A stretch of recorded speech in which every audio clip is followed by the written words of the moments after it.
What up YouTube, it's your boy Ryder back at you another video, and today I need to make a table to put my Glowforge on. It took me a long time to do it, but I finally bought a laser cutter. And the Glowforge Pro or Plus, whichever one this is, I thought was a good choice for me. It's kind of expensive. The wife, I don't know how much it cost. She got upset and said, you can't keep it out in the garage because it is getting dusty. It does get kind of cold in here, but I wouldn't say it gets down to freezing. So I'm worried about the water cooling in the laser tube. So she suggested that we stick it up in our bedroom where she does most of her crafting because she wants to use it too. She's already started using things like Illustrator and Inkscape to learn how to draw these SVG files that it could cut out. So seeing how it's going in our room, I have to make it look nice. It just can't be some plywood and some 2x4s. So I did get some nice wood. Let's go take a look at that.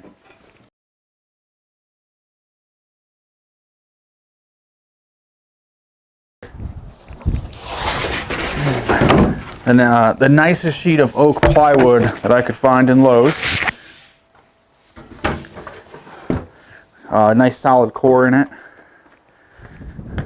And another thinner sheet of oak plywood for the bottom half. I plan on making the top shelf for that to sit on, and then a shelf below to keep all the proof grade materials that you get from Glowforge.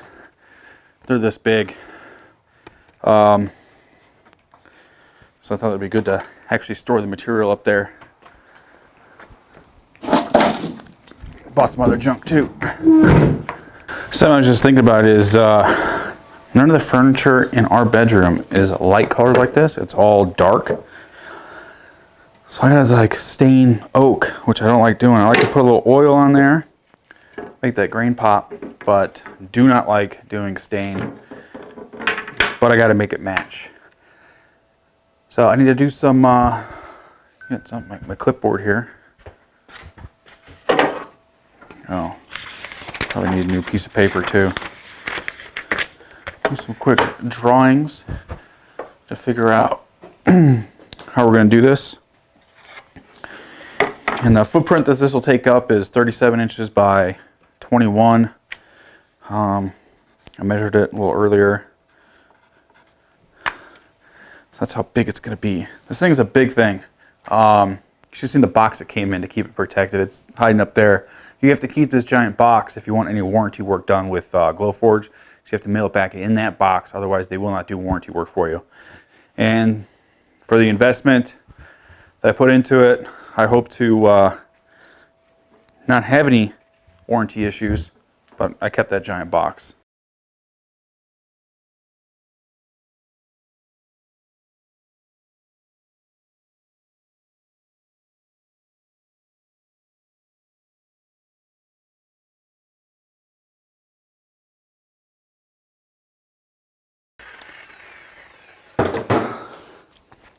And it looks like this is going to have to be the bottom because it tore it up, and that's what I was trying to avoid doing. Kind of an aggressive blade in that little Japanese saw. It's kind of a pain in the butt. I didn't want to show that on camera because I don't recommend anyone do what I just did. This is going to be the top. Bottom is kind of tore up. This isn't going to get seen. I decided that I am going to use the banding strip to put along the at least the side and the front edge. The back I'll probably leave alone. It's going to be up against the wall, never be seen. So I decided I'm going to go with simple butt joints for the edges. Someone was looking at it, was how different these boards look. I want to make sure we get some like nice matching colors for like the front. So I'm going to use both the front pieces, the top and the bottom, out of this piece. This has more of a reddish color to it. And I can get these cut, but I can't mount it until we do the edge banding along the edges. But I need to get these cut down. So I'm going to get myself a nice 36.5 inch.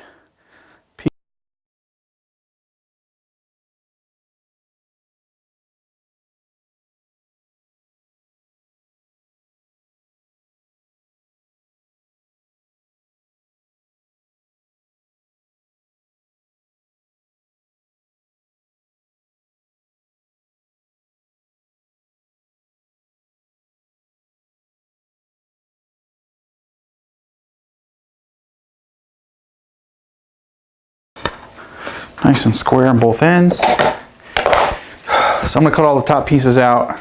The bottom we're gonna weight off because I'm not sure how I'm gonna mount it to the bottom of the leg. All right, we're gonna start this edge banding. It's veneer that comes in a roll, and it's got a glue on the back of it that you activate with an iron, which I got ready. So I got it taped through. I only have to cut one edge because this is for 3/4 inch plywood. We don't have 3/4 inch. This is like 3/8. But I want to kind of keep that edge on there, so that's why I got the tape.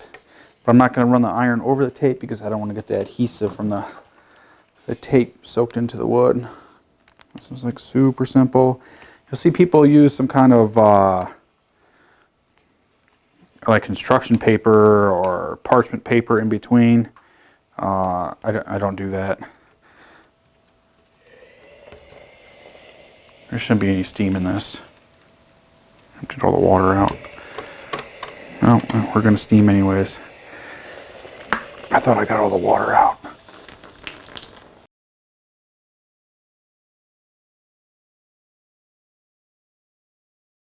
Be good there.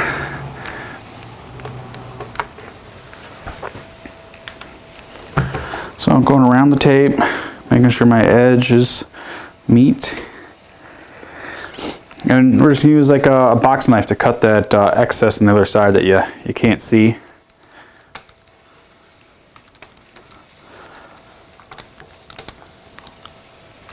So a good amount of pressure pushing down, squeezing that glue into that end grain of the plywood.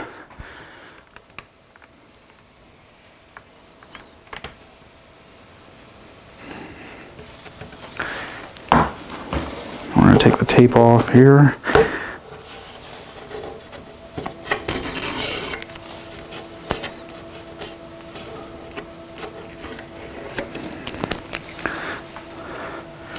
Make sure those edges meet up good.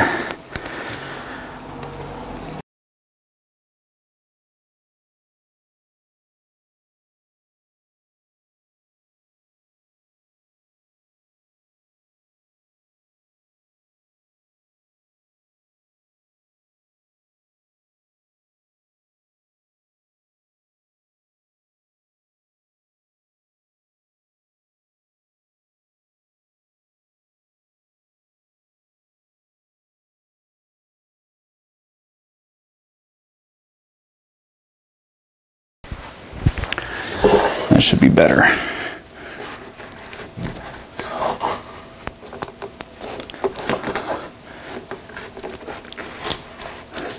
There we go. And you can do this with a razor blade too. It's just this marking gauge has a nice flat back, so it makes a nice clean cut. And after I do this, because it does push the material off a little bit, you see that little gap it's creating, we're gonna press it back down.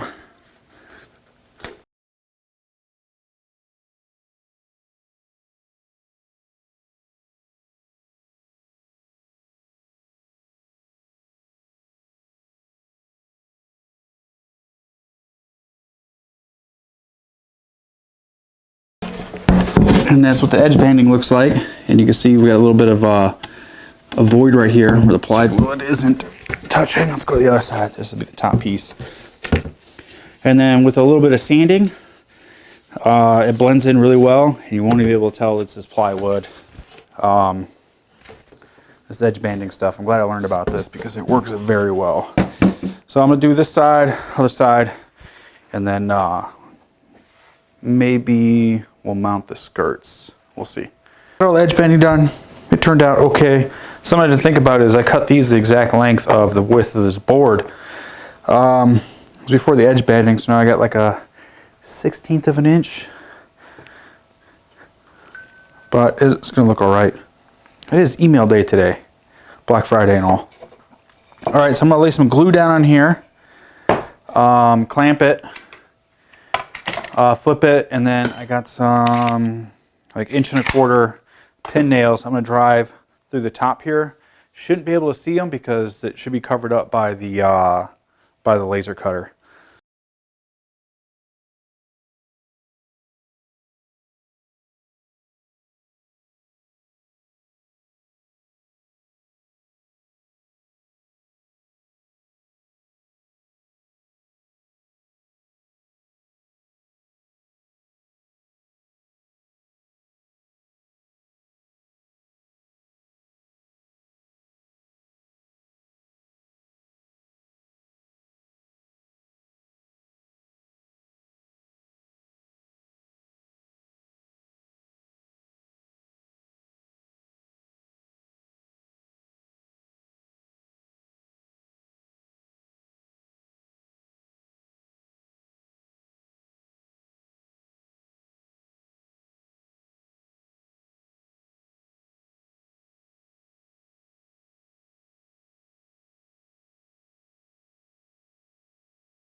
The legs are cut down to size. This is tall it was going. Last part of the video was a lot of brainstorming, which you guys really don't need to hear anyways. We're gonna go for the bottom shelf part. We're gonna go the legs about 2 inches above the bottom, and it's all gonna be on the inside. And there's gonna be a nice dado that goes down all the parts to hide the end grain of this piece of plywood. And that does a couple things. I mean, once I get the back piece, the two sides, I could slide this in. It'll flatten it out, get this crazy bow out of it, and mount the front piece. But I don't want to use just pin nails to hold it all together.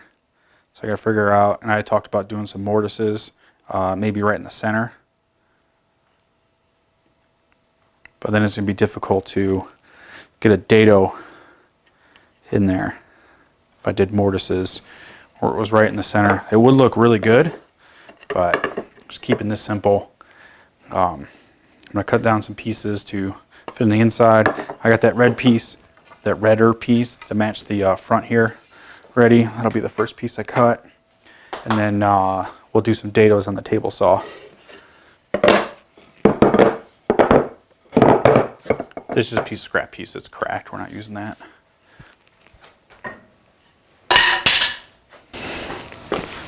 Got our pieces cut now, and we're going to run that dado before it to slide into this piece of plywood here. And just going to run them all through, all facing the same side, so they'll all go this way. And then we'll bump the table saw over a little bit and go again, and we'll keep doing that until the dado's big enough to slide onto this piece of plywood here. Mind your ears.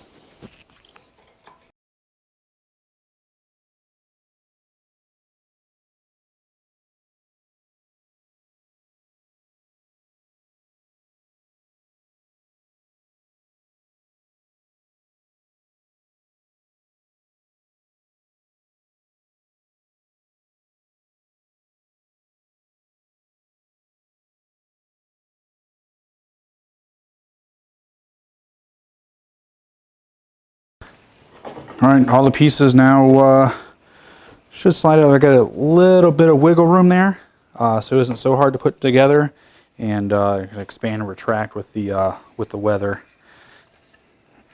Oh man, it's a little tighter than I want. I might take one little tiny strip off, slide it in a little easier.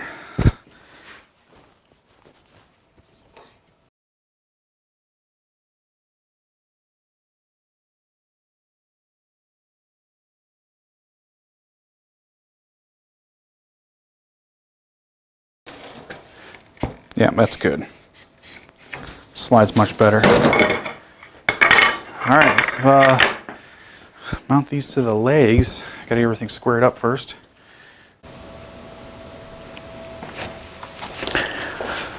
So it's taking some fancy finagling, these fancy straps, but we got these 3 pieces in. This piece isn't mounted in yet. We're afraid to pull it out because yeah, it squeezes together a little bit. So I need to get the measurement from inside the dado here and there, cut it probably about 1/8 of an inch short, and the same from the distance here to where it hits this part of the dado, so we get that piece of plywood cut.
flip her over, see how she looks.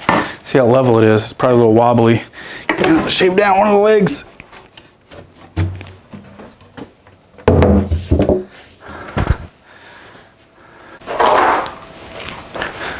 So there you have it.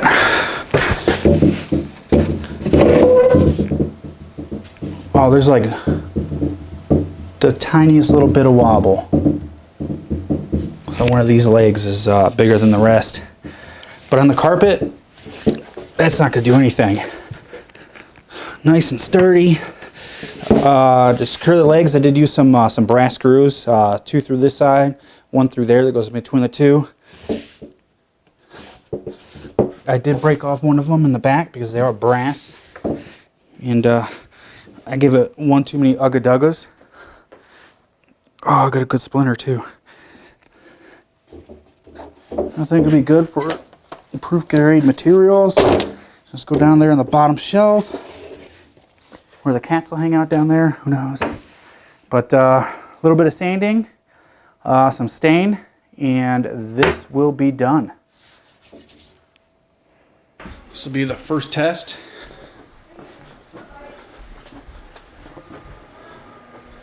With the new setup. Here's the table. I think it turned out pretty nice. It fits on there well. I didn't realize that it flared out on the sides, but I wanted to take up as much space as possible, or not take up as much space. And I got this built in the window. It's sealed really well with some foam around the edges. It's beeping, so it's ready. Let's see what it does. See if the room fills up with smoke.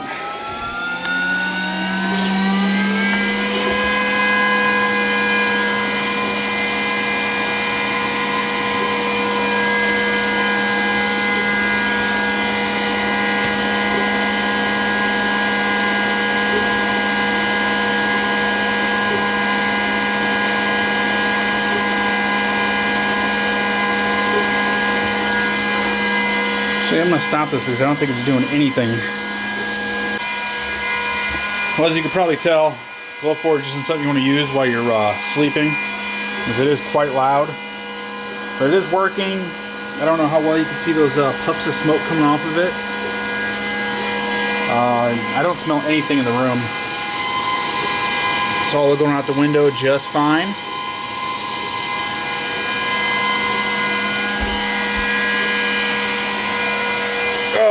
Yeah, I'm happy with that. I think it looks damn good.